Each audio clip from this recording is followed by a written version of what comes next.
Hello दोस्तों, स्वागत है आपको आईपीओ अड्डा के एक और नई वीडियो में। तो चलिए आज हम लोग देखने वाले हैं टाटा टेक्नोलॉजी के आईपीओ के बारे में। तो देखिए इस वीडियो के माध्यम से मैं इस आईपीओ के बारे में आपको कंप्लीट जानकारी देने वाला हूं। तो अगर आप चैनल में नए हैं तो कृपया चैनल सब्सक्राइब कर लीजिए और बेल नोटिफिकेशन को भी ऑन कर लीजिए। तो चलिए हम सबसे पहले देखते हैं कि इस वीडियो में हम लोग कौन कौन से पॉइंट को डिस्कस करने वाले हैं। तो देखिए सबसे पहले हम लोग देखेंगे इस कंपनी के बारे में, दूसरे नंबर पर जानेंगे कंपनी के इस ऑब्जेक्ट के बारे में कि ये जो कंपनी आईपीओ क्यों लेके आ रही है, तीसरे नंबर पर जानेंगे कि इसके जैसी मार्केट में और कौन कौन सी कंपनियां हैं जो पहले से लिस्टेड है। चौथे नंबर पर जानेंगे ये कंपनी जो है फंडामेंटली स्ट्रॉन्ग कंपनी है, वीक कंपनी है। और पांचवें नंबर पर जानेंगे कुछ आईपीओ डिटेल के बारे में कि इसका जो आईपीओ कब से ओपन हो रहा है और कब इसका लिस्टिंग डेट है। और सबसे लास्ट में हम लोग देखेंगे कुछ जीएमपी के बारे में कि इसका भी जीएमपी कितना चल रहा है। और लास्ट में जानेंगे कंक्लूजन के बारे में कि इसमें अप्लाई करना चाहिए या नहीं करना चाहिए। अप्लाई करना चाहिए तो लिस्टिंग गेन के हिसाब से करना चाहिए या लॉन्ग टर्म के हिसाब से करना चाहिए। तो वीडियो में बने रहिए, बिना किसी देरी के सीधा बढ़ते हैं वीडियो में आगे। और सबसे पहले देखते हैं इस कंपनी के बारे में। तो देखिए ये जो कंपनी आई थी वो आई थी 1994 में, यानी देखा जाए तो कंपनी लगभग 30 साल होने जा रहा है कंपनी को मार्केट में आए हुए। देखा जाए तो मार्केट में 30 साल में कंपनी अच्छा खासा अपना जान पहचान बना चुकी है। वहीं बात कीजिए तो ये जो है टाटा मोटर की सब्सिडरी कंपनी है जो कि एक टाटा ग्रुप का ही पार्ट है। अगर हम लोग बात करते हैं कि ये जो कंपनी काम क्या करती है तो देखिए कंपनी का काम कंपनी के नाम में ही छुपा हुआ है। जैसे कि कंपनी का नाम है टाटा टेक्नोलॉजी, तो आप लोग सभी जानते हैं कि टेक्नोलॉजी किसे कहते हैं। टेक्नोलॉजी उस चीज़ को कहते हैं जिसमें हम अपना साइंटिफिक नॉलेज यूज़ करते हैं अपने डे टू डे काम को ईजी करने के लिए।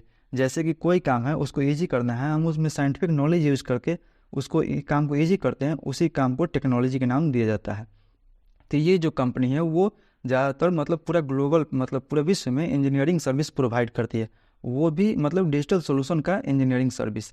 ये ज़्यादातर अपना काम जो है करती है वो इंडस्ट्री के लिए, जैसे ऑटोमोटिव इंडस्ट्री के लिए करती है, जैसे कार हो गया, बाइक हो गया, या चाहे मशीनरी हो गया, जो हैवी लिफ्ट मशीनरी जो होता है इंडस्ट्री में जो यूज होता है उसमें होता है, चाहे एरोस्पेस में जो है हेलीकॉप्टर या चाहे एरोप्लेन में जो जिसमें हम सफ़र करते हैं उसमें अपना जो डिजिटल सोल्यूशन देती है। सॉफ्टवेयर हो गया, चाहे आप लोग जैसे देखते हैं कि आजकल ड्राइवरलेस गाड़ी बहुत प्रचलित है, वो सब सॉफ्टवेयर पे कंपनी काम करती है। वही सब फोर व्हीलर में जितना भी सॉफ्टवेयर काम होता है ये कंपनी करती है। कंपनी का प्रेजेंस की बात करें तो कंपनी ये इंडिया में प्रेजेंस नहीं है, आउटर साइड भी ग्लोबली कंपनी का जो प्रेजेंस है वो नॉर्थ अमेरिका में है, यूरोप में है, मिडिल ईस्ट में है, या फिर एशिया पैसिफिक में भी देख सकते हैं। बहुत सारे देशों में कंपनी का प्रेजेंस है। ये देखा जाए तो कंपनी के एक स्ट्रॉन्ग पॉइंट के रूप में उभरता हुआ आ रहा है कि कंपनी का जो प्रेजेंस है ग्लोबली है, एक जगह नहीं है। ये तो है कंपनी की काम। आई होप कंपनी का काम अगर पसंद आया हो तो वीडियो को एक लाइक जरूर दीजिएगा। चलिए अब हम लोग देख लेते हैं कि इसका ऑब्जेक्ट क्या है आईपीओ को लाने के पीछे। तो देखिए कंपनी का जो ऑब्जेक्ट है, कंपनी को इससे कोई प्रॉफिट होने वाला नहीं है, क्योंकि क्या है कि इस जो पूरा का पूरा जो आ रहा है आईपीओ वो ऑफर फॉर सेल के तहत आ रहा है। इसमें कोई फ्रेश इशू नहीं है कि जो कंपनी को पैसा मिलेगा, नहीं, ये टोटल का टोटल प्रोमोटर अपना हिस्सा बेचेंगे। और इसका जो प्रोमोटर है वो खुद टाटा मोटर्स है, यानी देखा जाए तो टाटा मोटर्स अपना 10% का हिस्सेदारी बेचने वाला है।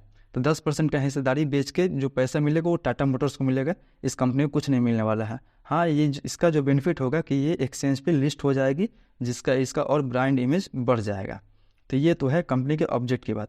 अगर हम लोग बात करते हैं कंपनी कुछ पीर ग्रुप के बारे में, तो इसके जैसी मार्केट में एक कंपनी है केपिक नाम करके, जिसको आप अच्छे से जानते हैं। इसी के जैसे सिमिलर एक और कंपनी है जो टाटा की है, सेम नहीं है, फिर भी ये भी सॉफ्टवेयर पर काम करती है, जो कि टाटा एलेक्सी है, L&T टेक्नोलॉजी सर्विस है। ये कुछ कंपनी है जो इसी के जैसी मार्केट में, इसका दोस्त समझ लीजिए, मार्केट में पहले से लिस्टेड है। और अगर इन सब का पास्ट रिकॉर्ड देखें तो ये पास्ट में हमें अच्छा खासा रिटर्न वही बना के दी है। तो ये तो हो गया कुछ कंपनी के पीर ग्रुप के बारे में। और अगर हम अब देख लेते हैं इसके फंडामेंटल के बारे में, तो फंडामेंटल के बारे में हम 3 साल के देखेंगे। 2021 देखेंगे फाइनेंशियल ईयर 2022 देखेंगे, फाइनेंशियल ईयर 2023 देखेंगे, और 2024 के देखा जाए तो फाइनेंशियल ईयर 2024 तक का हम Q2 तक का देखेंगे। Q2 यानी सितंबर तक हम देखेंगे इसमें फाइनेंशियल ईयर। तो ये आप लोग ध्यान में रखिएगा। अगर हम लोग रेवेन्यू की बात करते हैं, फाइनेंशियल ईयर 2021 में कंपनी का रेवेन्यू था 2425 करोड़ के आसपास, 2022 में हो गया 3578 करोड़, 2023 में कंपनी का रेवेन्यू हो गया 4501 करोड़, और 2024 में कंपनी का रेवेन्यू हो गया 2587 करोड़। यानी देखा जाए तो रेवेन्यू के मामले में कंपनी ज़बरदस्त है, साल दर साल कंपनी का रेवेन्यू बढ़ रहा है। वहीं बात कीजिए एक्सपेंस के मामले में, तो कंपनी अच्छा खासा अपना एक्सपेंस भी कर रही है।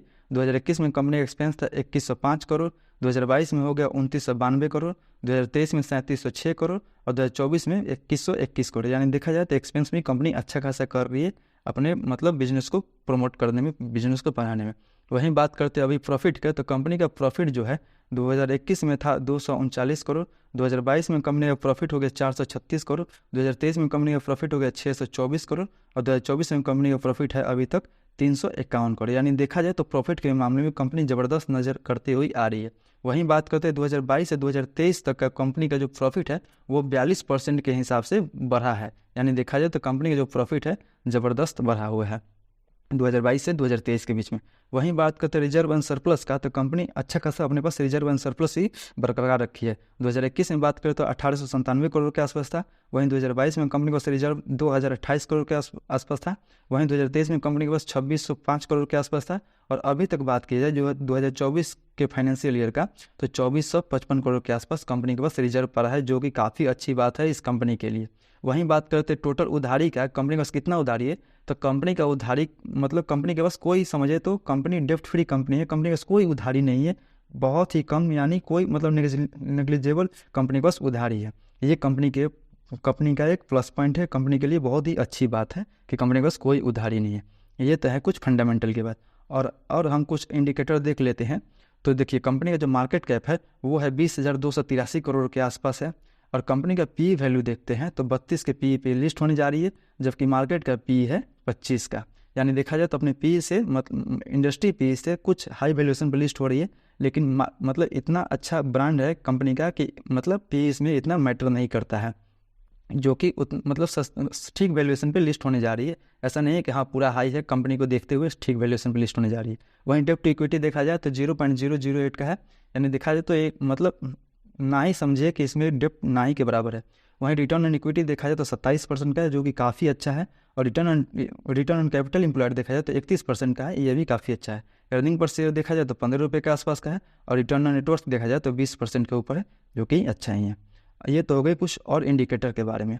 अब हम लोग देख लेते हैं इसके IPO डिटेल के बारे में। तो देखिए ये जो IPO ओपन हो रहा है वो ओपन होगा 22 से 24 नवंबर के बीच में। और IPO की जो प्राइस रखा गया है वो 475 रुपये से लेकर 500 रुपये के बीच में रखा गया है। और IPO जो टोटल साइज रखा गया है वो रखा गया है 3042 करोड़ के आसपास। इसमें का जो टोटल जो होगा वो ऑफर फॉर सेल के तहत होगा 3042 करोड़ के आसपास। इसमें कोई फ्रेश इशू नहीं होगा, यानी कंपनी को इससे कुछ नहीं मिलने वाला है। टोटल का टोटल प्रोमोटर को जाएगा, जो कि इसका प्रोमोटर है खुद टाटा मोटर्स। ये आप लोग ध्यान में रखिएगा। वहीं बात करते हैं मिनिमम इन्वेस्टमेंट का, तो मिनिमम इन्वेस्टमेंट हमको 15,000 करना होगा। 15,000 में हम एक लॉट अप्लाई कर सकते हैं, 30 शेयर हमें मिलेंगे एक लॉट में। वहीं फेस वैल्यू की बात की जाए 2 रुपये फेस वैल्यू रखा गया है। और रिटेल के लिए इसमें 35% का कोटा रखा गया है। वहीं लिस्टिंग की बात करें तो ये BSE और NSE दोनों पे लिस्ट होगी। ये तो है कुछ IPO डिटेल के बाद। अब हम लोग देख लेते हैं इसके अलॉटमेंट की बात। तो देखिए इसका जो अलॉटमेंट हमें मिलने को है वो मिलेगा हमें 30 नवंबर को लिंक्डइन टाइम के वेबसाइट पे हम इसे चेक कर सकते हैं। रिफंड की बात करें तो 1 दिसंबर को हमें रिफंड देखने को मिल जाएगा। अगर हमें अलॉटमेंट मिलता है तो डिमिट अकाउंट में हमारे आ जाएगा इसका शेयर 4 दिसंबर को। और IPO की जो लिस्टिंग डेट रखा गया है वो रखा गया है 5 दिसंबर को। ये तो हो गई कुछ लिस्टिंग डेट की बात।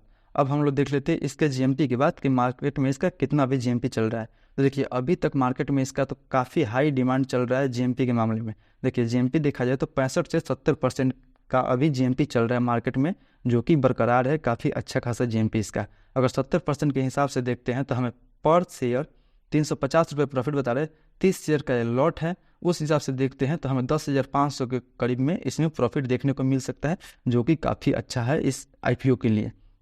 अब हम लोग देख लेते हैं अपना कंक्लूजन कि इसमें क्या करना चाहिए। तो देखिए बात करते हैं इसमें मतलब GMP के लिए यानी लिस्टिंग गेन के लिए हमें अप्लाई करना चाहिए या नहीं करना चाहिए। तो देखिए इतना हाई GMP है इसका, तो इसमें लिस्टिंग गेन के लिए तो हम ज़रूर अप्लाई करने वाले हैं। तो ये तो हो गई GMP के लिए मतलब लिस्टिंग गेन के लिए अप्लाई करना। अब बात करते हैं लॉन्ग टर्म के लिए कंपनी कैसे रहेगी। तो बात करते हैं लॉन्ग टर्म के लिए, तो जैसे कि हम लोग जानते हैं कि ये जो कंपनी है पूरी की पूरी डेप्ट फ्री है, इस पर कोई उधारी नहीं है। कंपनी जो प्रॉफिट है वो साल दर साल बढ़ते चला आ रहा है। वहीं बात करें तो कंपनी के पास अच्छा खासा मतलब मैनेजमेंट टीम भी है। और कंपनी का जो प्रोमोटर है खुद टाटा मोटर्स है। मतलब कंपनी का जो मतलब आधा से ज़्यादा बिजनेस जो है टाटा मोटर्स के हाथ में। कंपनी टाटा मोटर्स से खुद इसको मतलब बिजनेस देती है, मतलब ऑर्डर देती है।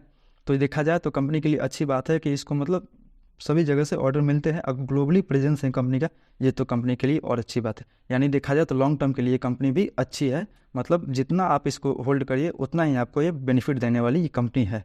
तो ये तो है मेरी राय इस कंपनी को लॉन्ग टर्म को लेके। आप अपना राय मुझे कमेंट में दीजिएगा, और अब वीडियो पसंद आए तो वीडियो को लाइक कीजिए, अपने दोस्तों को शेयर कीजिए, और जो भी आपका क्वेरी है उसे कमेंट बॉक्स में ज़रूर लिखिए। चलिए मिलते हैं अगले वीडियो में, तब तक के लिए धन्यवाद।